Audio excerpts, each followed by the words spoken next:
In this video, we're going to take a look at the 2022 Junior Cert paper and in particular insurance calculations, which came up in question 18. So let's take a read of the question. So it says, Kevin purchased comprehensive insurance with a policy excess of €500.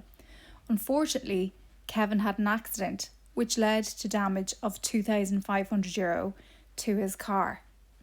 Use the box below to calculate how much compensation Kevin will receive from his insurance company and show your workings. Okay, so what on earth is a policy excess? So policy excess, it applies to most insurance contracts like car insurance, home insurance, travel insurance, etc. And it's basically the amount that Kevin has agreed to pay towards the claim. So Kevin has agreed to take the hit for the €500 here.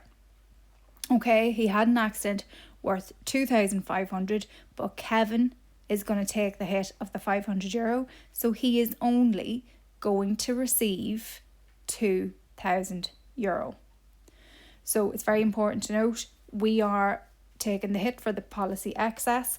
It is kind of like, if you think about it like an administration charge or, just what we will be out of pocket for with regards to the claim. So that is the insurance question there from 2022.